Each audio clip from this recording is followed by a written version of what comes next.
El equipo de comunicaciones del Santuario de Jesús Nazareno en Punta Arenas presenta Buenos días, familia. Un espacio de la Comunidad Católica de Magallanes que llega a usted gracias a Polar Comunicaciones. Hermanos y hermanas, muy buen día. El domingo que viene a continuar, luego de la solemnidad de Pentecostés, le hemos denominado como iglesia el Día de la Santísima Trinidad. En este espacio recordamos y rememoramos que Dios es uno y trino. Así complementamos nuestra visión de Dios en nuestra vida y nuestra relación con los otros y las otras. Hermanos y hermanas, que disfrute el programa del día de hoy.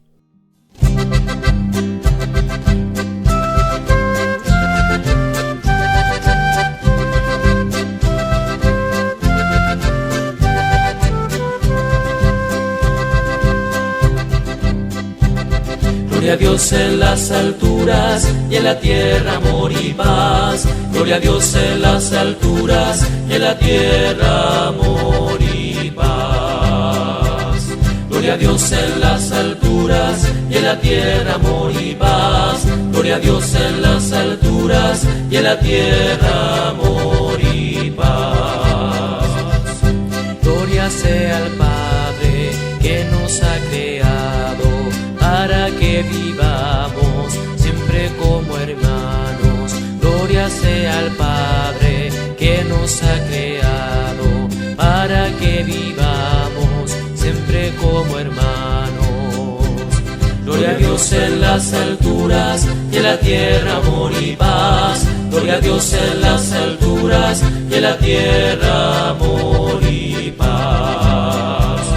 Gloria a Dios en las alturas y en la tierra amor y paz. Gloria a Dios en las alturas y en la tierra amor y paz. Gloria sea al Hijo Jesús Nazareno, nuestro Salvador, Dios y hombre verdadero. Gloria sea al Hijo Jesús Nazareno, nuestro Salvador, Dios y hombre verdadero. Gloria a Dios en las alturas y en la tierra amor y paz. Gloria a Dios en las alturas y en la tierra amor y paz. Gloria a Dios en las alturas y en la tierra amor y paz. Gloria a Dios en las alturas y en la tierra amor y paz. Gloria con amor, dice nuestro canto, porque nos inspira el Espíritu Santo. Gloria con amor, dice nuestro canto, porque nos inspira el Espíritu Santo. Gloria a Dios en las alturas y en la tierra amor y paz. Gloria a Dios en las alturas y en la tierra amor y paz. Gloria a Dios en las alturas y en la tierra amor y paz. Gloria a Dios en las alturas y en la tierra amor y paz.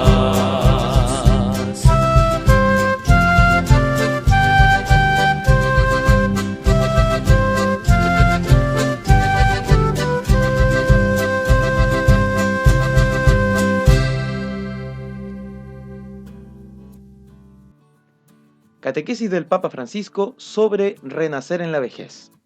En la audiencia general de este pasado miércoles 8 de junio, el Papa Francisco continuó con sus catequesis acerca de la vejez, centrándose hoy en el renacimiento dentro de los ancianos. A continuación, las palabras del Papa Francisco. Entre las figuras ancianas más relevantes de los evangelios se encuentra Nicodemo, uno de los líderes de los judíos que, queriendo conocer a Jesús, se dirigió a él en secreto y de noche. En la conversación de Jesús con Nicodemo surge el corazón de la revelación de Jesús y de su misión redentora, cuando dice: ¿por qué tanto amó Dios al mundo, que dio a su Hijo único, para que todo el que crea en Él no se pierda, sino tenga vida eterna? Jesús le dice a Nicodemo que para ver el reino de Dios hay que nacer de lo alto. No se trata de volver a nacer, de repetir nuestra venida al mundo, esperando que una nueva reencarnación reabra nuestra posibilidad de una vida mejor. Esta repetición no tiene sentido. Por el contrario, vaciaría la vida vivida de todo sentido, borrándola como si fuera un experimento fallido, un valor caducado, un vacío desperdiciado. No, no es esto. Este nacer de nuevo del que habla Jesús es otra cosa. Esta vida es preciosa a los ojos de Dios. Nos identifica como criaturas tiernamente amadas por Él. El nacimiento de arriba que nos permite entrar en el reino de Dios es una generación en el espíritu, un paso por las aguas hacia la tierra prometida de una creación reconciliada con el amor de Dios. Es un renacimiento desde arriba, con la gracia de Dios. No es un renacimiento físico en otro momento. Nicodemo malinterpreta este nacimiento y pone en duda la vejez como prueba de su imposibilidad. El ser humano envejece inevitablemente. El sueño de la eterna juventud se aleja definitivamente. La consumación es el lugar de aterrizaje de cualquier nacimiento en el tiempo. ¿Cómo se puede imaginar un destino que tiene forma de nacimiento? Nicodemo piensa así, y no encuentra la manera de entender las palabras de Jesús. Este renacimiento, ¿qué es? La objeción de Nicodemo es muy instructiva para nosotros. De hecho, podemos volcarlo a la luz de la palabra de Jesús, en el descubrimiento de una misión propia de la vejez. De hecho, ser viejo no solo no es un obstáculo para el nacimiento de lo alto del que habla Jesús, sino que se convierte en el momento oportuno para iluminarlo, liberándolo de la incomprensión de una esperanza perdida. Nuestra época y nuestra cultura, que muestran una preocupante tendencia a considerar el nacimiento de un hijo como una simple cuestión de producción y reproducción biológica del ser humano, cultivan entonces el mito de la eterna juventud como la obsesión desesperada de la carne incorruptible.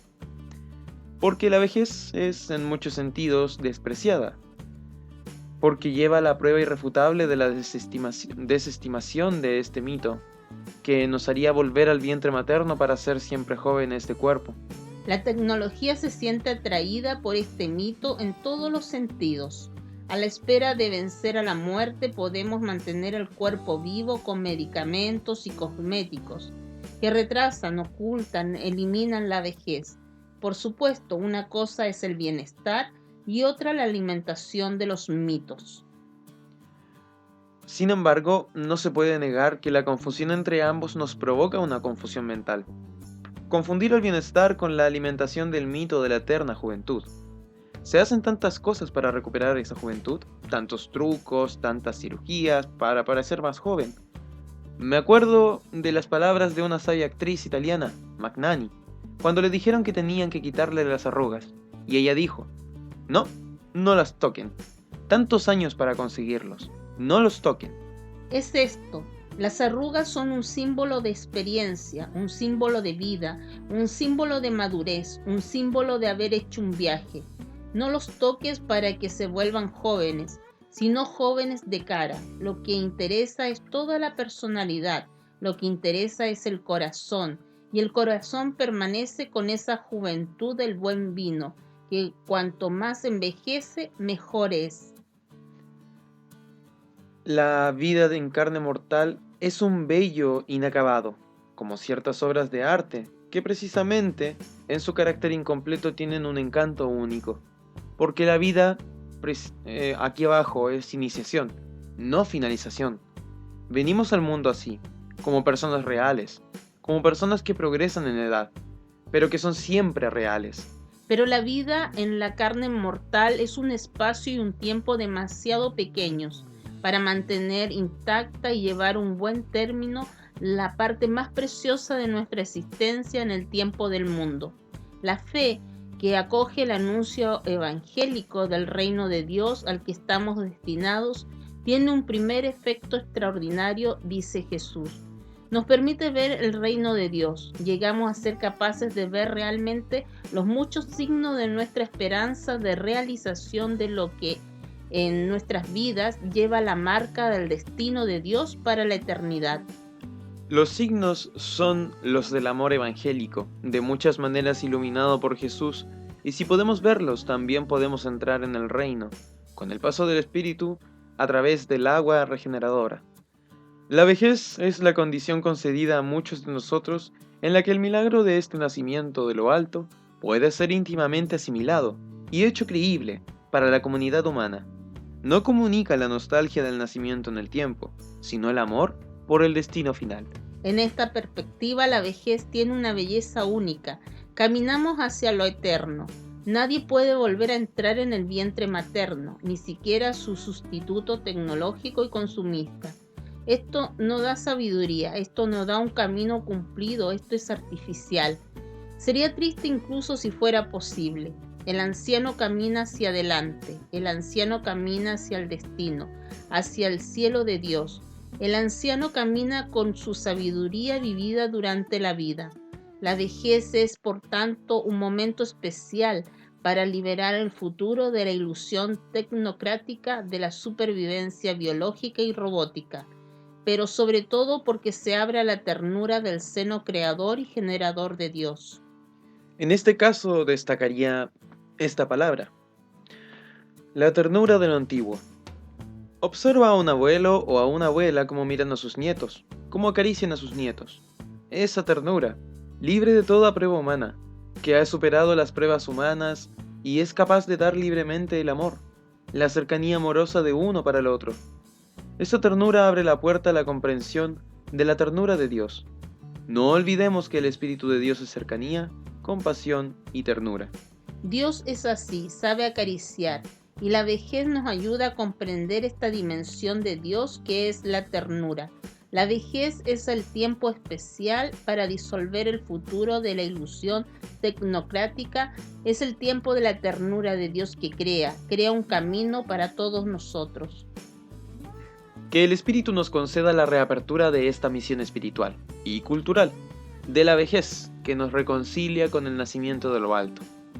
Cuando pensamos en la vejez de esta manera, entonces decimos, ¿cómo es que esta cultura del descarte decide desechar a los viejos considerándolos no útiles? Los ancianos son los mensajeros del futuro, los ancianos son los mensajeros de la ternura, los ancianos son los mensajeros de la sabiduría, de una vida vivida. Sigamos adelante y veamos lo antiguo. Ucrania.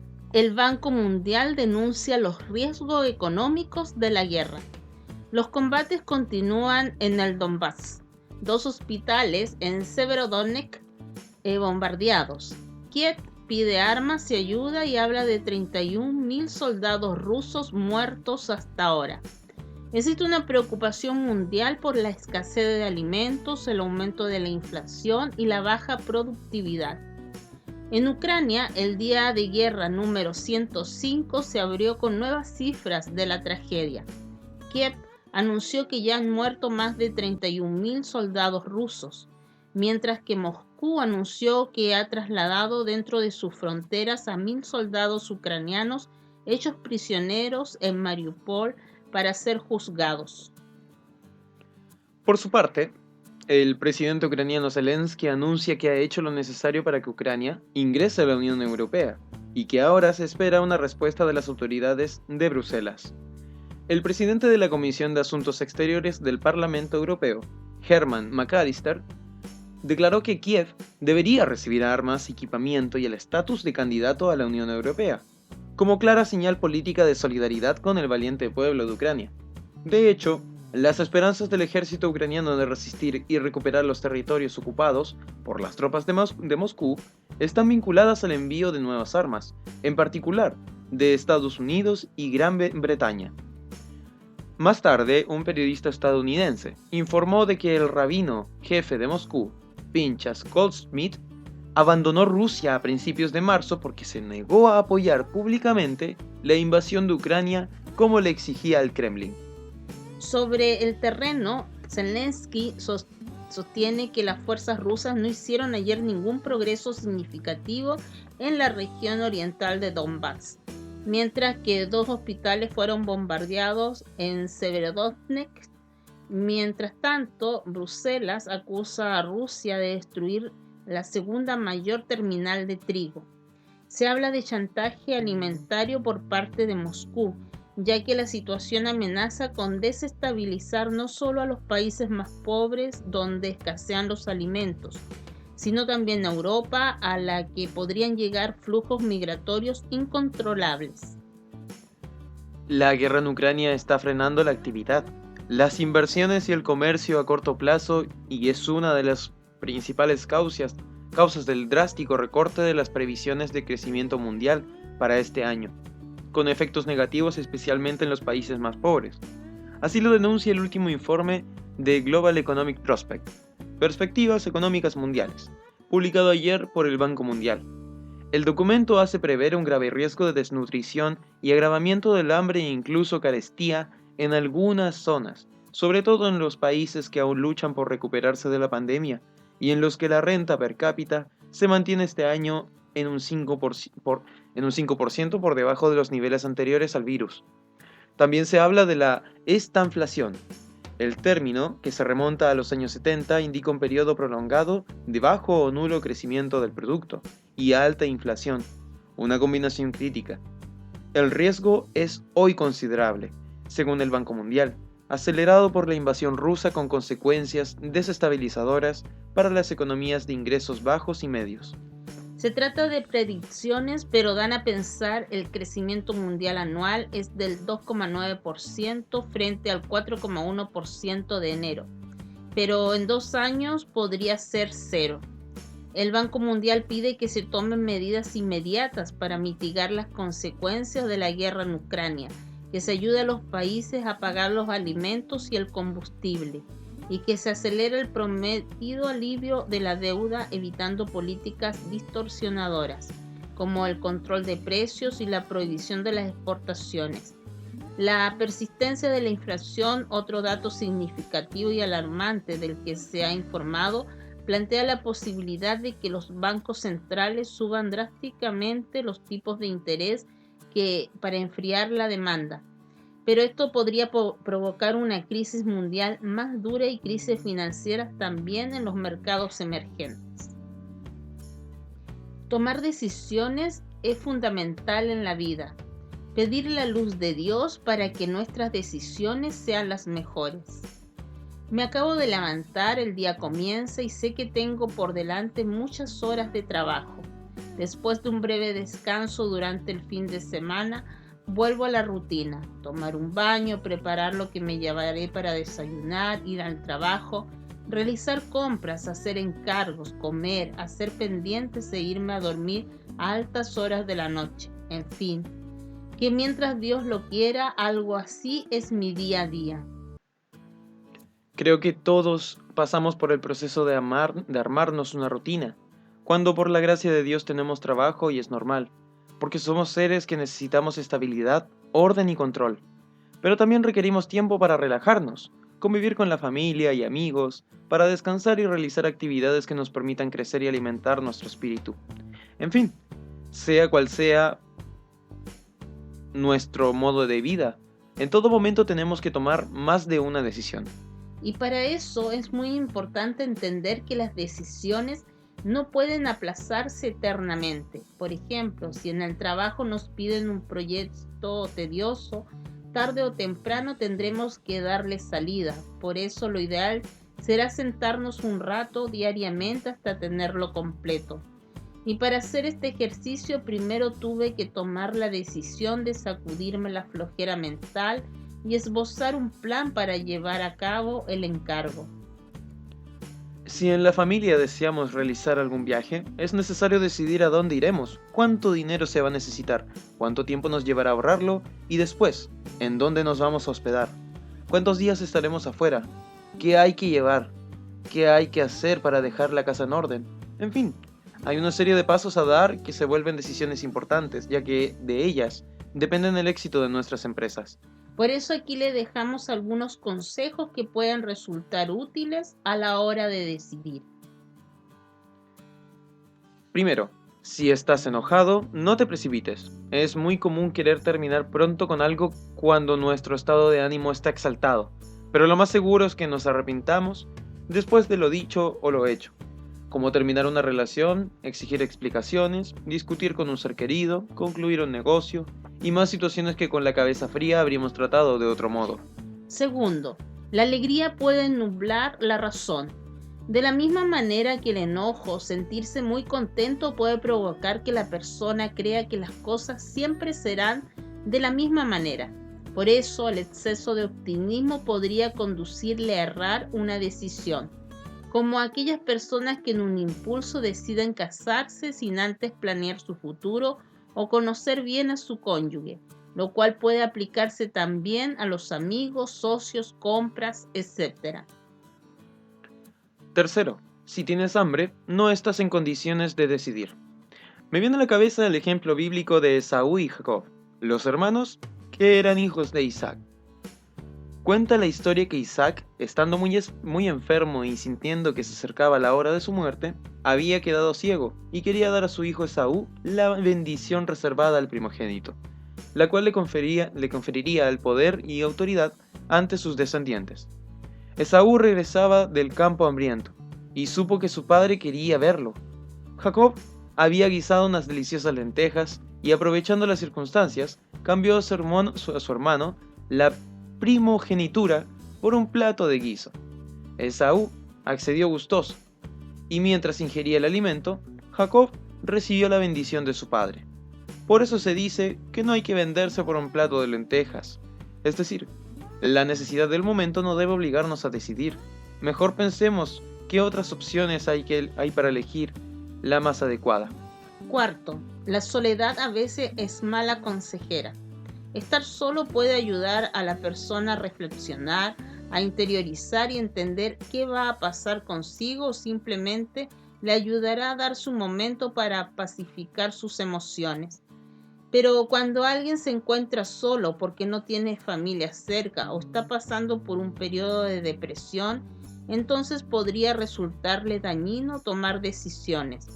Tal es el caso de los niños o jóvenes que se sienten abandonados de sus padres o de sus amigos, convirtiéndose en presas fáciles de personas que desean abusar de ellos de muchas maneras, como invitarles sustancias peligrosas o inducirlos a cometer un delito.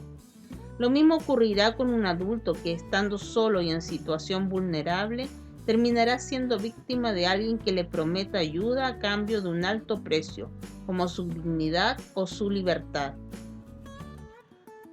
Quinto, el cansancio puede llevarte a la desgracia. Por dramático que parezca, una persona cansada no debe tomar decisiones. Baste recordar los miles de accidentes automovilísticos que se hubieran evitado si las personas no hubieran decidido manejar cansadas. Y si se trata de una decisión familiar, es mejor estar despiertos, descansados y de buen humor, para que todos los acuerdos beneficien a cada integrante de la familia. Por eso lo ideal es pedir la luz de Dios para que nuestras decisiones sean las mejores. Recordemos que cada una de ellas tendrá consecuencias. Así es que seamos más prudentes y pidamos la sabiduría necesaria para elegir lo que nos haga verdaderamente felices. Que tengan una excelente semana. Ahora continuaremos con un mensaje dedicado a la comunidad por parte de nuestro Monseñor Fernando Chamalí. Nostalgia, esperanza y fe. Si alguien cree que el mundo no tiene horizonte alguno y ninguna posibilidad de mejorar, se equivoca. Me llama gratamente la atención ver cada mañana a cientos de miles de hombres y mujeres que se levantan de madrugada para ir a trabajar. Lo mismo pasa con tantos jóvenes para ir al colegio y a la universidad. Se preparan, muchos con grandes sacrificios, para lograr un futuro más próspero. ¿Por qué, a pesar de las dificultades de la vida, que a veces son muchas y nada fáciles, los hombres, las mujeres, ignorantes y doctos, niños, jóvenes y adultos, creyentes y no creyentes, se mueven, se movilizan, trabajan, estudian, se casan, etc.? ¿Por qué en el fondo de nuestro ser hay nostalgia? Sí, mucha nostalgia. El diccionario de la lengua española la define como la pena de verse ausente de la patria o de los deudos o amigos. También la define como tristeza melancólica originada por el recuerdo de una dicha, pérdida o añoranza. Yo la definiría como la presencia en lo más íntimo de nuestro ser, de una cierta ausencia que nos duele y nos moviliza con la ilusión, a veces vana, de recuperarla. Una presencia que nos aparece cada día como necesidad, deseo. Es como un hacer falta y queremos lograr porque nos mueve la certeza de que es aquello lo que le da sentido a nuestra vida. No hay nada más propio del hombre que aspirar a tener más, pero sobre todo a ser más. Es decir, a crecer en lo que él intuye como una humanidad plenamente vivida y realizada. Esa es la vida del ser humano. Por un lado se comprende inacabado, es decir, por hacerse. Y por otro lado intuye que algo bueno puede pasar tanto gracias a su esfuerzo, a los demás y para los creyentes, a Dios. Incluso he conocido personas que al hacer actos claramente reprobables, en el fondo lo que buscaban era un bien para ellos. El ser humano es por naturaleza un ser nostálgico y por lo tanto siempre con un grado de insatisfacción. Es un buscador por naturaleza. El asunto está en saber qué buscar y dónde hacerlo. Aquí podemos lograrnos o malograrnos, ser felices o desdichados. Esta realidad, lejos de hacer pobres nuestras vidas, se nos presenta como condición de posibilidad de crecimiento personal, es decir, de crecimiento de humanidad, y le entrega al futuro una perspectiva nueva. Esta búsqueda de lo que sacia y que uno percibe como posible de alcanzar es la esperanza. Así, la vida se presenta ante nuestro ser como una espera de algo que colma nuestra existencia y a la que no podemos renunciar si queremos ser fieles a nosotros mismos. En mi opinión, la esperanza es lo que mueve al mundo, y sin ella, la vida no tendría mucha razón de ser, porque sería siempre y solo instantes, sin perspectiva alguna. Santo Tomás postula que el objeto de la esperanza es un bien infinito, es decir, la felicidad eterna. Dice además que no sabemos precisamente en qué consiste, pero la concebimos como un bien perfecto. En efecto, el que se casa lo hace con la esperanza de que va a ser feliz. Lo mismo acontece con el que inicia una carrera, o ingresa al seminario, o adquiere un bien.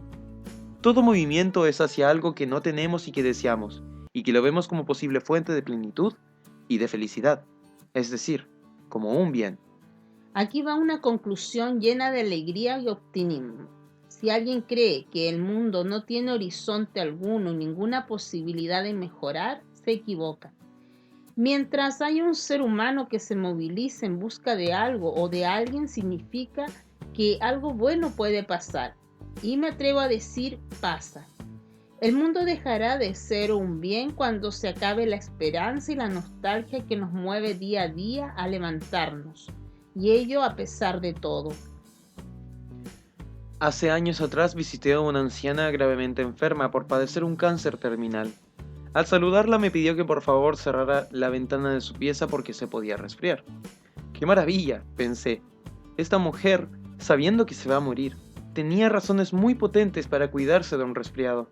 Sin una cuota de nostalgia y mucha esperanza es muy difícil vivir. Una de las bellezas de la fe cristiana es que la esperanza del ser humano y su búsqueda, siempre difícil de saciar, ha sido plenamente colmada. Lo interesante es que esta plenitud no llegó como una idea, un proyecto humano o una cosa, sino que llegó con el mismo Dios.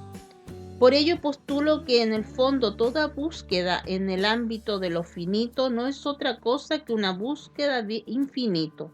Por ello tiene tanto sentido la irrupción de Dios por medio de Jesucristo en la historia humana, porque no es otra cosa que la respuesta del mismo Dios a ese anhelo profundo que tenemos de más, de infinito, de plena felicidad.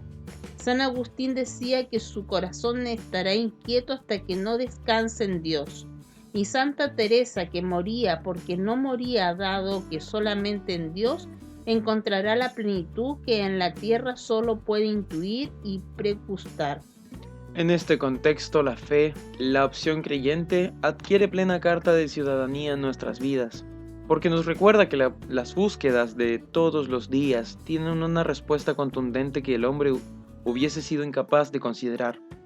Dios en medio de nosotros como fuente de esperanza, de una vida mejor, porque está llena de Él.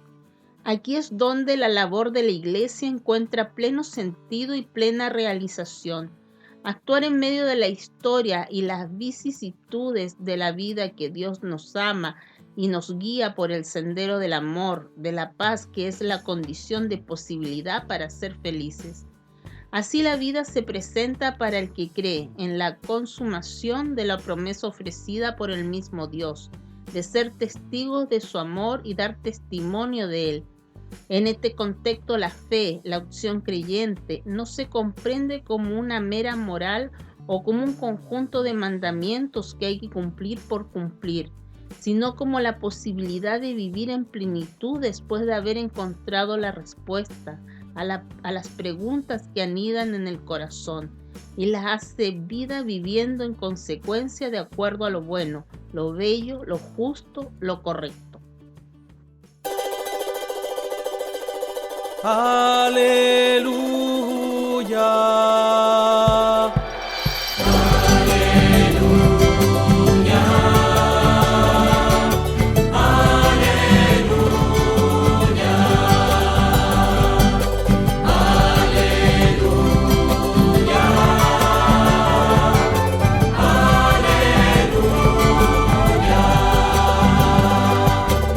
El Padre me ha enviado para anunciar la buena nueva a los pobres. Aleluya.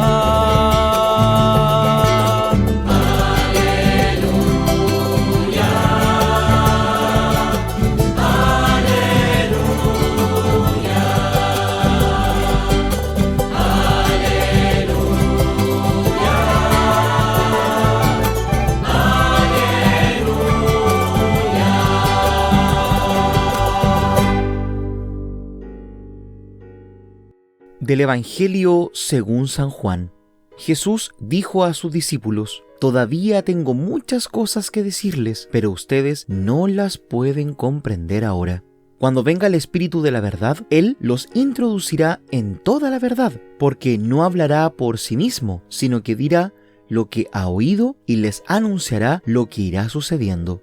Él me glorificará porque recibirá de lo mío y se lo anunciará a ustedes. Todo lo que es del Padre es mío. Por eso les digo, recibirá de lo mío y se lo anunciará a ustedes». Palabra del Señor. Gloria a ti, Señor Jesús. Esta es la palabra de Dios.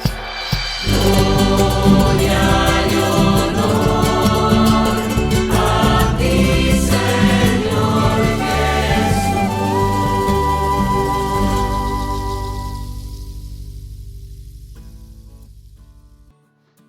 El evangelista Juan recuerda con ternura esas largas conversaciones con Jesús al despedirse de los discípulos en Jerusalén. Él que ha estado todos los días de su vida pública hablando a sus discípulos de amor, servicio y compasión, les anuncia con esperanza que su Espíritu los guiará a la verdad. El Espíritu Santo es un don que Jesús nos trae después de su resurrección. Jesús nos conoce muy bien y, porque nos conoce, nos da este gran regalo. Ahora bien, todo don exige una gran responsabilidad. Cada uno de los católicos debemos cuidar de que nuestro cuerpo y alma estén siempre lo mejor dignamente posible para que allí habite el Espíritu Santo. Tenemos que cultivar nuestra vida de gracia. Jesucristo sabe que nuestra vida en la tierra tiene sus dificultades, sus momentos de prueba, sus momentos en que parece que no vemos con claridad a Dios junto a nosotros. Sin embargo, su Espíritu está dentro de nosotros y Él nos irá guiando para tomar las decisiones correctas y más prudentes. No dudemos ni tengamos miedo, porque con Él todo lo podemos.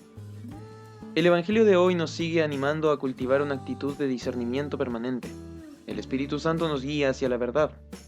Cuando nos acercamos a la palabra de Dios, pidamos siempre al Espíritu Santo que nos asista para que nos ilumine la mente y que podamos captar el sentido más hondo y existencial del mensaje.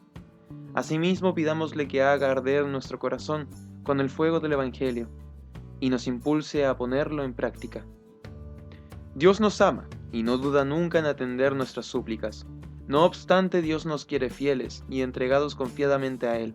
Ojalá que cada día Dios ocupe el primer lugar en nuestra casa, en los lugares de trabajo y sobre todo en nuestro corazón.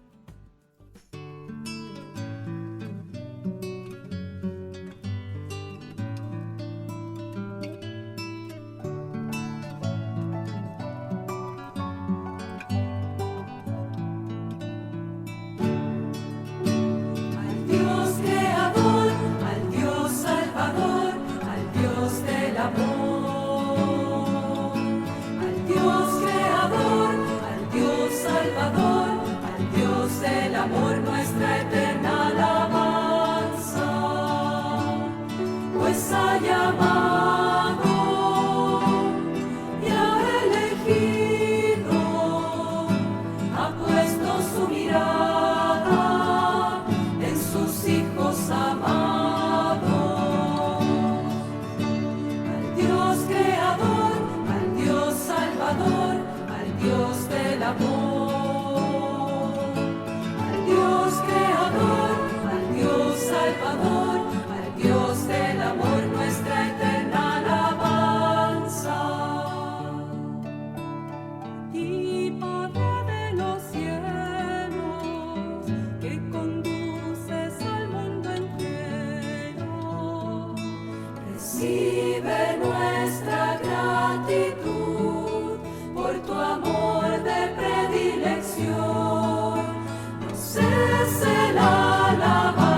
12 claves para comprender el dogma de la Santísima Trinidad. Hoy domingo 12 de junio, la Iglesia celebra la solemnidad de la Santísima Trinidad, misterio central de la fe cristiana. Aquí te presentaremos 12 claves para adentrarnos un poco más en este dogma dedicado a la fe cristiana. Primero, la palabra Trinidad nace del latín. Proviene de la palabra latina trinitas, que significa tres, y triada. El equivalente en griego es triados. Segundo, fue utilizada por primera vez por Teófilo de Antioquía. El primer uso reconocido del término fue de Teófilo de Antioquía, alrededor del año 170, para expresar la unión de las tres divinas personas en Dios. En los 3 primeros días que preceden a la creación del sol y de la luna, el obispo ve imágenes de la Trinidad. Los 3 días que preceden a la creación de los cuerpos luminosos son símbolos de Trinidad, de Dios, de su verbo y de su sabiduría. Tercero, Trinidad significa un solo Dios y 3 personas distintas.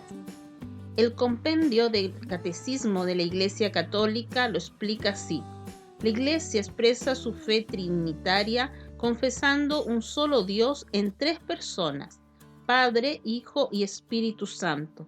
Las 3 divinas personas son un solo Dios porque cada una de ellas es idéntica a la plenitud de la única e indivisible naturaleza divina. Las 3 son realmente distintas entre sí por sus relaciones recíprocas. El Padre engendra al Hijo, el Hijo es engendrado por el Padre, el Espíritu Santo procede del Padre y del Hijo. Cuarto, la Trinidad es el misterio central de la fe cristiana. Sí, y el compendio lo explica de esta forma. El misterio central de la fe y de la vida cristiana es el misterio de la Santísima Trinidad. Los cristianos son bautizados en el nombre del Padre y del Hijo y del Espíritu Santo. Quinto, la Iglesia definió de forma infalible el dogma de la Santísima Trinidad. El dogma de la Trinidad se definió en 2 etapas.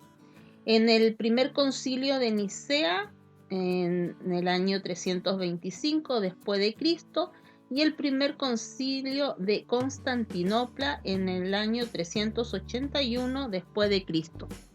En el concilio de Nicea se definió la divinidad del Hijo y se escribió la parte del credo que se ocupa de él. Este concilio fue convocado para hacer frente a la herejía arriana, que afirmaba que el Hijo era un ser sobrenatural, pero no Dios. En el concilio de Constantinopla se definió la divinidad del Espíritu Santo. Este concilio combatió una herejía conocida como macedonianismo, porque sus defensores eran de Macedonia, que negaba la divinidad del Espíritu Santo. Sexto, la Trinidad se sustenta en la revelación divina dejada por Cristo. La Trinidad solo puede probarse a través de la revelación divina que Jesús nos trajo. No se puede demostrar por la razón natural o únicamente desde el Antiguo Testamento. El CCIC explica: Dios ha dejado huellas de su ser trinitario en la creación y en el Antiguo Testamento, pero la intimidad de su ser como Trinidad Santa constituye un misterio inaccesible a la sola razón humana e incluso a la fe de Israel. Antes de la encarnación del Hijo de Dios y del envío del Espíritu Santo, este misterio ha sido revelado por Cristo y es la fuente de todos los demás misterios. Aunque el vocabulario utilizado para expresar la doctrina de la Trinidad tomó tiempo para desarrollarse, se puede demostrar los distintos aspectos de esta doctrina con las Sagradas Escrituras. Séptimo, la Biblia enseña que existe un solo Dios. El hecho de que solo hay un Dios se puso de manifiesto en el Antiguo Testamento. Por ejemplo, el libro de Isaías dice: Ustedes son mis testigos, dice Yahvé, y son mi servidor que he elegido. Sépanlo pues y crean en mí y comprendan que yo soy. Ningún Dios fue formado antes de mí y ningún otro existirá después. Así habla el Rey de Israel y su Redentor, Yahvé de los ejércitos. Yo soy el primero y el último. No hay otro Dios fuera de mí. Octavo, el Padre es proclamado como Dios numerosas veces en el Nuevo Testamento. Por ejemplo, en las epístolas de San Pablo se narra lo siguiente: Bendito sea el Dios y Padre de nuestro Señor Jesucristo, Padre de las misericordias y Dios de toda consolación. Un solo Señor, una sola fe, un solo bautismo, un solo Dios y Padre de todos, que está por encima de todos, que actúa por todos y está en todos. Noveno, la Biblia también demuestra que el Hijo es Dios. Esto es proclamado en varias partes del Nuevo Testamento, incluyendo el comienzo del Evangelio de San Juan. En el principio era la palabra, y la palabra estaba ante Dios, y la palabra era Dios. Y la palabra se hizo carne, puso su tienda entre nosotros, y hemos visto su gloria, la gloria que recibe del Padre el Hijo único. En él todo era don amoroso y verdad. También después dijo a Tomás: pon aquí tu dedo y mira mis manos, extiende tu mano y métela en mi costado, deja de negar y cree. Tomás exclamó: tú eres mi Señor y mi Dios. 10. El Espíritu Santo es Dios y así lo afirman las Escrituras. En el libro de los Hechos, el Espíritu Santo es retratado como una persona divina, que habla y a la que no se le puede mentir. Mientras celebraban el culto del Señor y ayunaban, el Espíritu Santo dijo: separadme a Bernabé y a Saulo para la obra a la que los he llamado. Por otra parte, Pedro le dijo: Ananías, ¿por qué has dejado que Satanás se apoderara de tu corazón? Te has guardado por una parte del dinero. ¿Por qué intentas engañar al Espíritu Santo?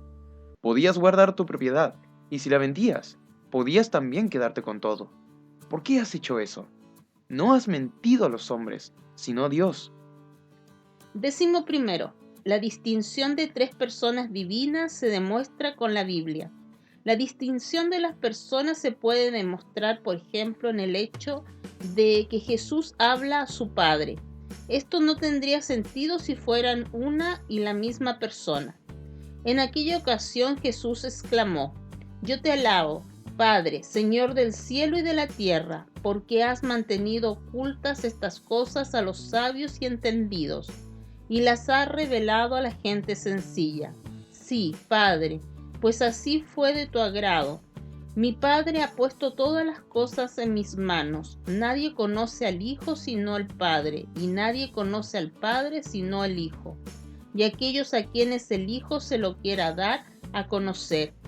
El hecho de que Jesús no es la misma persona que el Espíritu Santo se revela cuando Jesús, que ha estado funcionando como Paráclito, en griego Parácletos, de los discípulos, dice que va a orar al Padre y el Padre les dará otro Paráclito, que es el Espíritu Santo. Esto demuestra la distinción de las tres personas: Jesús que ora, el Padre que envía y el Espíritu que viene. Y yo pediré al Padre y les dará otro Paráclito, para que esté con ustedes para siempre, el Espíritu de la verdad, a quien el mundo no puede recibir porque no le ve ni le conoce, pero ustedes lo conocen porque mora con ustedes. 12. El Hijo procede del Padre y el Espíritu procede del Padre y del Hijo. Es ciertamente de fe que el Hijo procede del Padre, por una verdadera generación. Según el credo niceno-constantinopolitano, Él es engendrado antes de todos los siglos, pero la procesión de una persona divina, como el término del acto por el cual Dios conoce su propia naturaleza, es obviamente llamado generación. Enciclopedia Católica. El hecho de que el Hijo es generado por el Padre está indicado por los nombres de esas personas. La segunda persona de la Trinidad no sería un hijo, si no hubiera sido generado por la primera persona de la Trinidad. El hecho de que el Espíritu Santo procede del Padre y del Hijo se refleja en otra declaración de Jesús. Cuando venga el Paráclito, que les enviaré desde el Padre, por ser Él, el Espíritu, de verdad que procede del Padre, dará testimonio de mí. Esto representa al Espíritu Santo que procede del Padre y del Hijo, que yo os enviaré. Las funciones exteriores de las personas de la Trinidad reflejan sus relaciones mutuas entre sí. También puede decirse que el Espíritu Santo procede del Padre por medio del Hijo. Triduo para vivir la solemnidad de la Santísima Trinidad. El domingo pasado 5 de junio, con la solemnidad de Pentecostés, terminó el tiempo de la Pascua. El lunes retomamos el tiempo ordinario, es decir, el tiempo de la Iglesia con el verde como color litúrgico. Un tiempo en el que estamos llamados a vivir el Evangelio en la normalidad de la vida cotidiana. dando testimonio de la alegría de ser discípulos de Jesús crucificado y resucitado. Si nos detenemos un momento y miramos hacia atrás, podemos ver un plan único. Desde el cielo, Dios Padre vio lo lejos que se habían extraviado los hombres después del pecado de Adán y Eva. Eran incapaces de encontrar el camino de regreso a la casa del Padre. Envió a los profetas para que les ayudaran a encontrar el camino. Y no solo no los escucharon, sino que los mataron. Al final, movido por la compasión, envió a su único Hijo, y el Verbo se hizo carne y habitó entre nosotros. Jesús, el Hijo de Dios, compartió nuestra condición humana en todo menos en el pecado, ayudándonos a recordar que hemos sido creados por Dios, que somos sus hijos y que Dios es Padre. Con sus palabras y su vida, nos enseñó con la verdad el camino de vuelta al Padre, la vida eterna. De este modo Jesús nos manifestó el rostro del Padre. Quien me ha visto a mí, ha visto al Padre. Nos recordó que el camino al cielo es posible para todos, que no debemos temer, no debemos avergonzarnos, porque Dios Padre es amor, es fidelidad, es misericordia. Jesús, obediente al Padre, murió en la cruz por nuestra salvación. Al tercer día resucitó venciendo el pecado y la muerte, abriendo así el camino para que volvamos a su Padre y a nuestro Padre. Es un camino que podemos recorrer con confianza, porque Jesús ascendió al cielo y nos dio el Espíritu Santo. El primer don para los creyentes, el amor hecho persona derramado en nuestras personas, para que vivamos como hijos de Dios. De este modo podemos comprender por qué hoy la liturgia nos hace vivir la solemnidad de la Santísima Trinidad, Padre, Hijo y Espíritu Santo. Hermanos y hermanas, en este segmento, como es ya tradición en nuestros programas de los domingos, les traemos a ustedes el resumen del Amigo de la Familia, nuestro semanario diocesano que comunica no solo el Evangelio, la palabra del Papa y de la Iglesia, como también las actividades de nuestras comunidades locales. En la página 1, ven Espíritu Santo y renueva la vida de tu iglesia, celebración de la vigilia de Pentecostés en las comunidades. Nos comparte imágenes de la Parroquia Catedral, Nuestra Señora de Fátima, Porvenir, San Miguel y Santa Teresa de los Andes. En la página 2, Sínodo 2021-2023, por una iglesia sinodal, comunión, participación, misión, celebrar el tiempo ordinario.